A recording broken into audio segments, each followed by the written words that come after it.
Spectrum TV, broadening your horizon.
Hi there, good evening. It's another wonderful day to talk business, and it's Business 101. My name is Blyden Okem. In today's Business 101, we'll be looking at the best features in the world of business, particularly regarding jobs.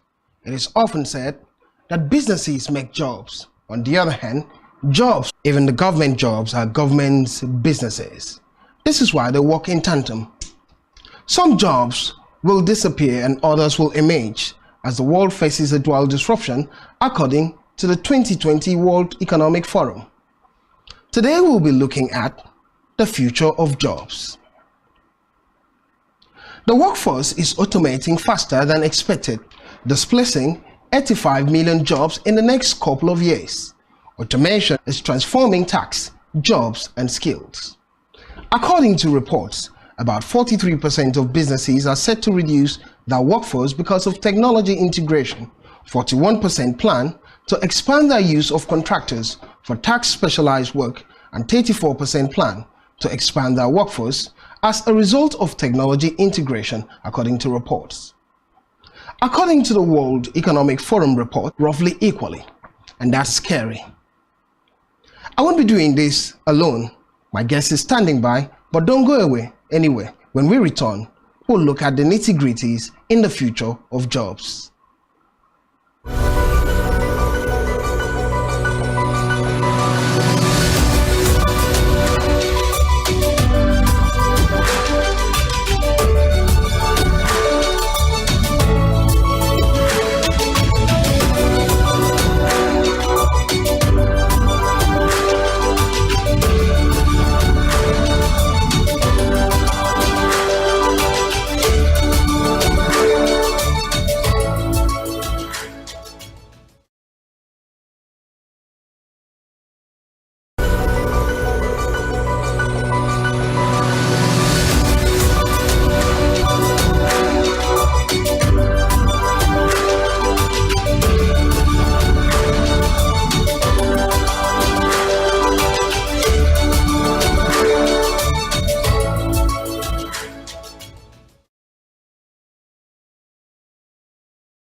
Become scary in recent times because of the different outlooks regarding the future of jobs. One might not be sure of the necessities in the jobbing world, but first of all, the key features in the world would be the unemployment rates in the world or around the world, in particular in Africa. Africa's unemployment rate in Africa. What is the numbers? What are the numbers rather? What is the state of unemployment in Africa? If unemployment is this high, then what happens when robots and AIs begin to take the jobs away from Africans? Let's find out the stats regarding unemployment rate.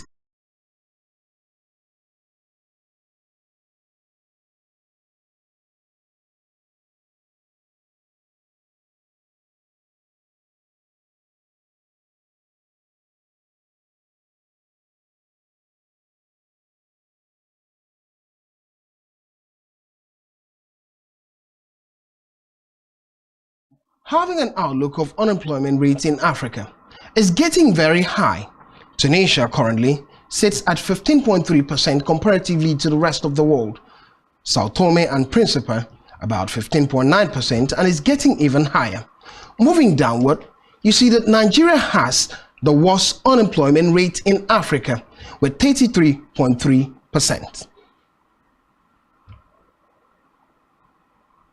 Let's also have a look at the charts indicating unemployment rate in Nigeria, how it has gone up from 2020 upward till 2021, and the standings is really scary.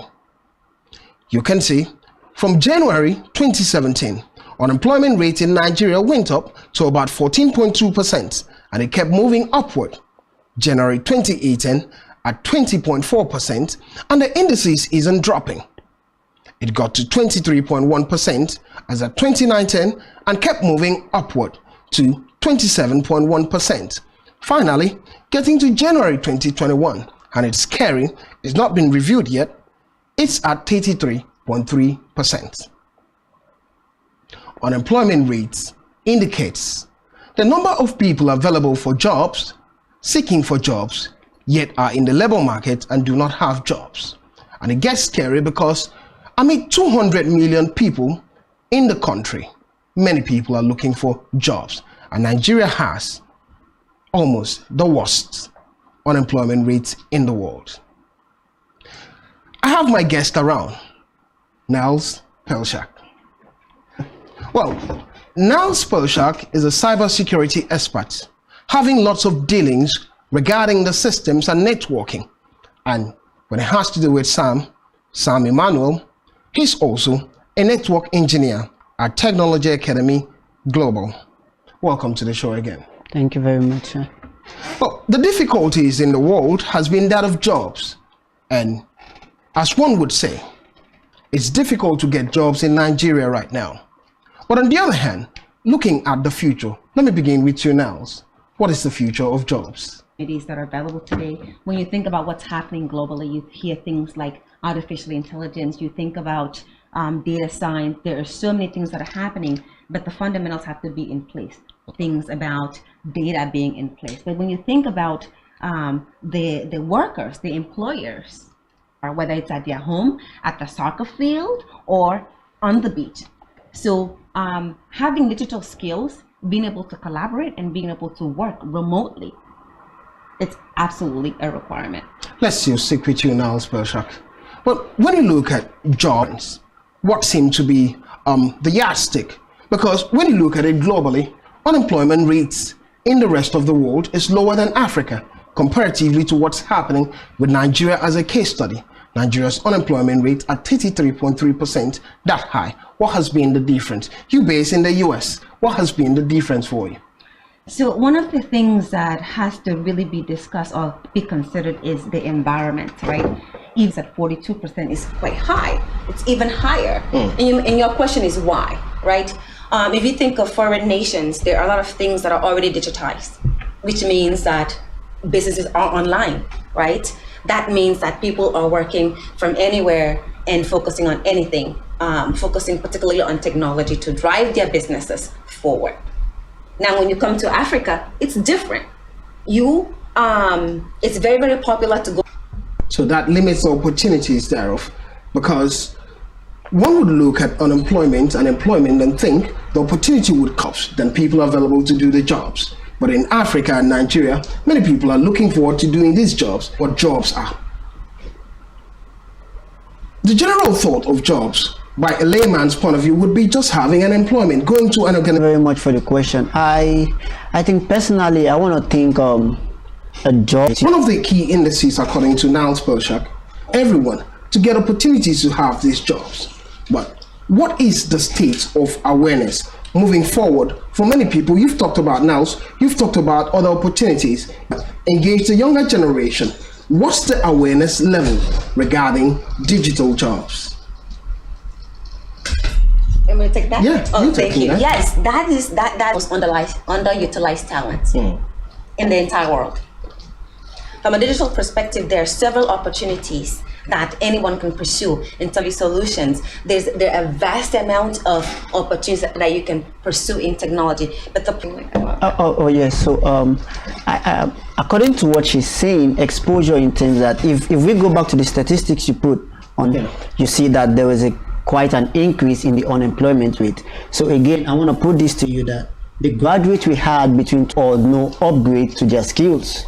So they retain the same 2017 to 2021. So if they are not exposed to what they know by 2017, by 2021 they are still obsolete. It means being able to constantly upskill yourself, make yourself available and relevant as the economy is growing. Well, we get to talk about when graduates are leaving the university, in particular tertiary institutions. The conversation is welcome to the labor market, and the labor market seems. Let's narrow the conversation this way. What is the future of jobs? That's what we're... Jobs, first of all, when you're graduating or when you're going through a tertiary institution, it's important for you to understand what you would like to do before you graduate. It's behind us. So you have to be thinking about, if you study computer engineering, there are several verticals that you can actually being advertised as, computer engineering job. No. So you as a student from a tertiary institution need to consider in your drive revenue for that business. Interesting. Because first of all, we talked about the awareness level. A lot of people are not aware of the need for this. Secondly, it's changing, but we're still obsolete. Using the same systems we use, using the same Apple to it. What can we do? Talking about you, talking about Sam, or what have you done so far in enlightening most people? Because the biggest problem in African society is that of a shift in the picture of jobs. Okay, maybe you will go. Anyone can pick it up. Yes, there are several things that has to be done. So first of all, I want to say that no matter what career, no matter what, as it applies to technology to further your career, no matter what, you should be upskilling. So to basically what we've been doing in terms of this awareness is we have, for example, in the Federal University here in Akwa Ibom State, we have a club, and the club is based on emerging technology. Our job is to expose the members of the club, which are students of the universities, into emerging technologies, and we bring professionals from outside the world, around the globe, to speak to them on diverse areas, in technology, to speak to them, to intimate them of what the trend is, where it's going, and how they can begin to apply themselves to get as much as we get to communicate with people. But basically, we've been using the clubs, we've been using conferences, seminars, different events to continually intimate people about the need to upskill and the need to also concentrate on the emerging technologies. I'd like to add something there. I think it's a huge challenge for us Africans, I have to say that. And as in, they'll perform the same jobs every single day, whether they are a banker or an accountant. Those services, think about things that are happening when you think about like the CBN making rules about how transactions are happening. Things are going to continue to change. We're going to have need, right? Because now we're being forced to transact using applications more than being able to walk into an office. And if they don't, the youth are going to come in. But the challenge is our youth also don't find value. They don't understand that they need to upskill. They don't understand investing in themselves. Apply those skills, get hands-on experience, even if it's voluntary in businesses for free. But our youth are very, very challenged. They don't want to take a job if they're not paid for it. You made mention of certain statistics that about 85 million jobs will be lost and 79 million jobs in the society. So even though 85 million jobs are going to be obsolete, we are still going to have 79 new jobs that will come into being, which will be as a result of digitization, transformation. For example, we've just used a simple scenario as the bank case. That's a big deal because all those bank tellers will go. Now we'll have more of developers working in the banking system. So if you see that you're... Okay, let's do this, because it still sounds like we're speaking too much of English for many people. Let's look at it. Let me put it this way. How bad is it? Moving to the future, when you look at African mechanical engineering, and all I think about is mechanical stuff and manual things. How bad is it in the future? I will put it this way. Our own system, educational system, gives us access to literally is let's use the word the rigid or the backward system, right? Now, the future of job requires you to be ready to unlearn, learn, and relearn. On the top, because the picture isn't clear. So I'm looking at, probably we can look at typical jobs in a projective manner. We look at everything. It happens in the West and then drifts down to Africa. And the changes are taking place in a very fast pace. How bad can it be? Which losses, or rather which jobs have been lost in the West, such that people need to up their skill? There are several jobs that if you don't upgrade yourself, you're going to be displaced. If you think about what happened in Is my job included? Is your job included? Yeah. I think you better learn some technology. Absolutely. If you don't, we're not going to be having this discussion. There's going to be a robot that I'm going to be speaking to. No, I wouldn't agree. Right? In the cafeteria, a robot actually does come after we finish eating, is able to carry our tray, walk it to the kitchen, pick up our plate, scrape the plate, the remaining into the dustbin, and put the plate in the stack to be dishwashed. Okay. A robot does that. Amazon itself, think about the manufacturing industries. Amazon itself has robots that goes into, think about a supermarket like in Teps. Robots today are performing surgeries on human beings. And the thing is coming to Africa. It absolutely, at some point, it's coming to Africa. But the problem is, if our people, you ask the question, how bad is it? How bad is it? If our people do not wake up, if they don't upskill, if they don't gain valuable experience the contract, they will leave. This is what I'm saying from what you're saying. The digitized age brings new opportunity. Absolutely. And those that are ready to grab it, who ought to be skilled, will be the one in the future. I would have loved to ask the question how profitable it is, but come on, I can already sense it's very profitable because you have that kind of skill return. We'll be looking at the role of government in all this. Don't go anywhere.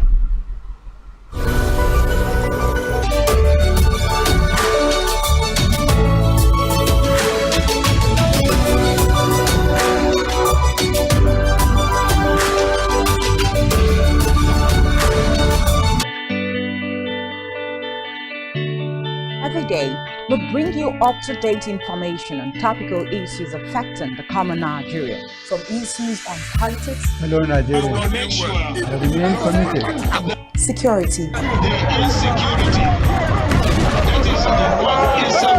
a.m. to 9 a.m. on Rise and Shine Daily. Exclusive. One truth not often told is about the transformation that Africa has undergone in recent decades. Africa, its shaping truth, detail, and the color of the African continent. Join Uyai Anyekan every Tuesday and Thursdays at 4:30 p.m. Spotlight Africa, telling the African story.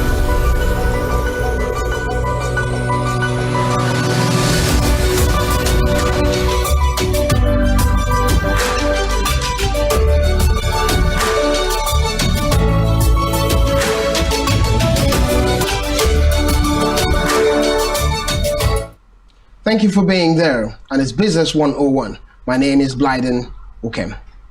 I have Niles Pelshak for company and Samuel Emmanuel for company. Digitized people, you must say. But look, we're talking about the future of jobs. And when we look at the disadvantage from an African perspective, the lack is who benefit from it because things are changing in the nearest future. When we went for a break, we did talk about the role of government amid the debacle and the lack in employment and the lack of skills within the city. Always going to be social welfare, one way or the other. Human capital development is key for the economy, the growth of the economy. It brings about the GDP growth of that country because the citizens of that country begins to invest, the digitized world, the digital world, isn't far from their citizens. That a new world order that we're looking at, which is the world of robots. And these robots. So I do believe that the government do play a valid role when you think about digitization. There are several, and I know you made mention. You have to say that again. I know the government has to take advantage of digitization first. And How are they going to do that? What does that mean? When we think of digitization, sheet of paper that has information about people on that sheet of paper, something like this. This is being analog. If you go into any governmental office, so you're indirectly saying I'm analog now. Okay. not exactly. Go ahead. If you go into any governmental, those papers, and then all those information are lost. So if the government digitization has happened and they have gone online, that will create so much different jobs for people. And that It will streamline their processes. Imagine trying to request. Go to different file systems to start pulling out your file and start making coordinations, which takes a whole lot of time. But look at the system where all the data are already digitized. They are in a computer system. All you need to do is probably to someone is critically, in a critical condition, and in the hospital there, when you go, they will have to start listening to you. I pick two problems, or one problem and one solution. While it creates opportunity for more people to come. So the secretary that was sitting with the paper in the office, now she's not needed any longer. And that's the problem. Actually, I didn't say she's not needed anymore. What we need her to do is to everybody know. I spoke to a young mother who has a child that is 5 years old. Is it 5 years old or 4 years old? 5 years and she was she did not know how to register a child for a STEM program. She did not know how to use a computer. So that secretary, do you know what Alexa is? How am I supposed to know? Alexa is this small device that somebody can walk into an office and say, "Hello Alexa, my name is Niles, can you check me in?" Okay. Now you're making me think. But here's the beauty of it. From the government perspective, not just the people, they also have to create the awareness. And for them to create this awareness, for the people to understand that things are changing, the future is changing, they also have to be aware. In terms of policies and regulations. But I do believe that enterprises, businesses, they need to be the one that go online. They need to be the one that create processes that drive their business. They should own it. But the government should create policies that enable and also does so securely. Let me ask this now. You wanted to add something? Yeah, I wanted to add something. India as a country, the past few years were actually an underdeveloped country. But because of certain policies that they have put in place, actually we were speaking with a friend today and we actually got certain figures that really made us feel somehow. India currently makes about $250 billion. This is according to statistics from a friend, his name is Uko George. $250 billion from just call center. So they do what they call contract, they outsource annually. And that's because the government have created policies that makes it easy for this, has enabled these people to come in, and it has actually affected the economy. Let's look at the role of individuals, because there might be a young man or a young lady sitting and watching this program. Next stage of the jobs, or the future of jobs. What are those skills? And while talking about those skills, now let's talk about how people ought to up their skill. But how expensive or how costly is expensive? How expensive? Okay, let's start with how expensive. I would say the economy is bad. Come on. Okay. So depending on the area, there are various. They vary. It just reminded me of something. Sorry, not to cut you. That's fine. But a friend once it was all about foreign exchange trading at the time, and I said, no, I'm not paying. I'll learn it myself. And afterwards, lost a lot of money. I want to. You lost your school fees. But did you really learn? Did you learn something after losing so much? Let's not go there. What skills one should learn? So there are different skills that you should learn. I think there are what we call core competency skills, or digital AI, which is artificial intelligence, machine learning, data science, networking, project management. There are several of them. So you can gain mere skills about what those are, and there are jobs even here in Nigeria. There are jobs even here in New York. But if you don't have those hard experiences, then companies are not going to hire you. And that's when you need to pay for it to learn those skills and be guided by someone who knows how, who knows the path. If you were to advise a young person who needs to learn digital skill, what are the skills? I heard you talk about it for a while, but response to that should be dependent on the person's interest. For example, you can't. Personally, I'm ignorant about. Emmanuel is here. He could mentor me in it. So where do I start from? What do I do? Okay, so like I said, it's going to be based on interest. For example, you can't tell a lawyer not to be a lawyer and to go learn digital skills. But there is, for example, the doctor. The doctor knows that robots will be performing surgeries, but those robots need to be guided by certain doctors. So the doctor needs to learn the technology, that is how to paint and how to paint. The artist needs to find out in what area of art is technology applied.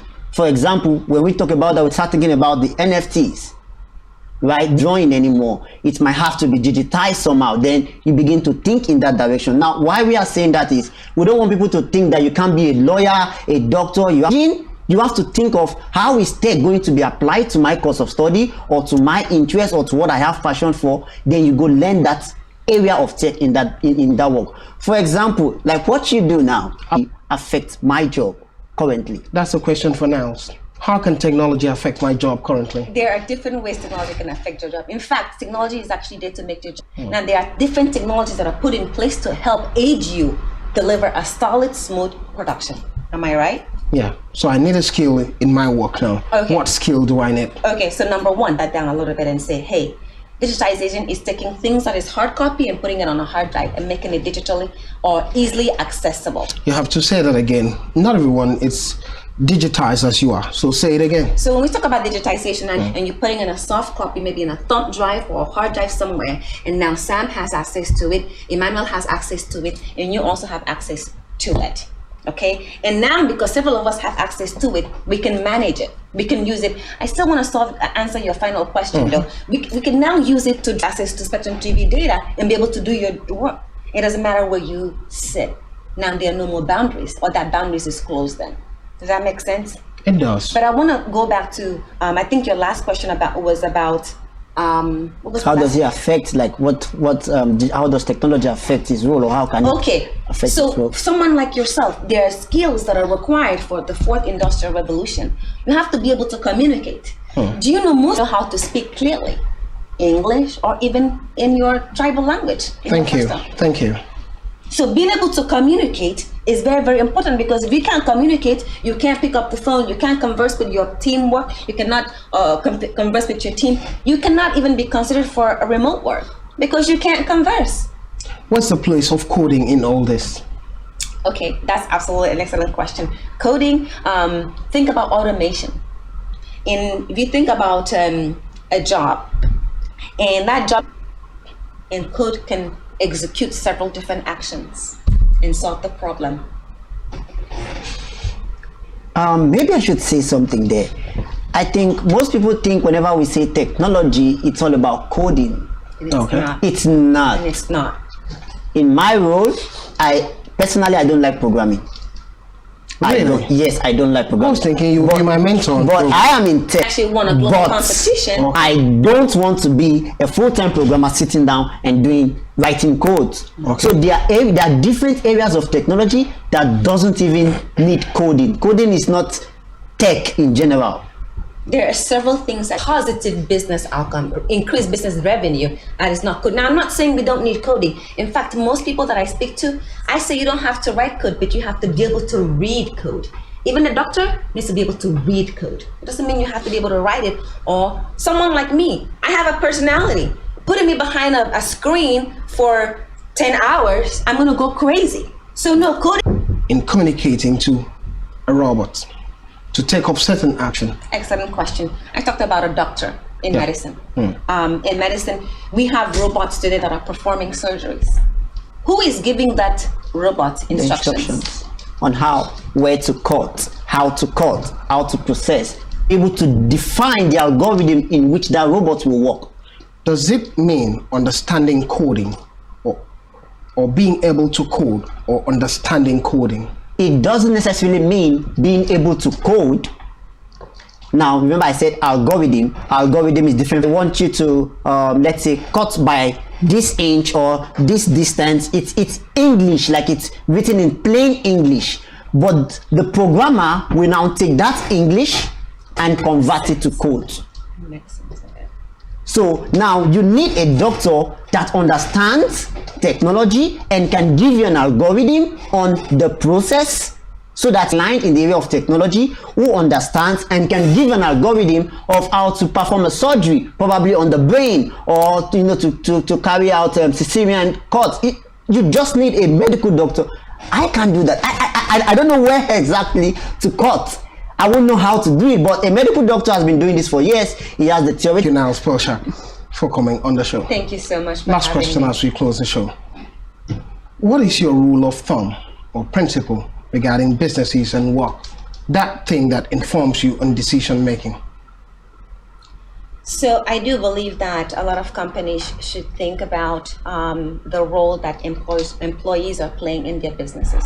You can have a business, but if you don't think about how your employees are able to do their work and how efficient they're able to deliver the work, you in the long run people can go to the website and be able to do transaction. You now make yourself more easily accessible. So it's important for the employer to think about, or businesses to think about, the fact that, hey, my outcome should be increasing revenue, and what they need to do in their businesses to drive that from technical perspective and from a soft skill perspective.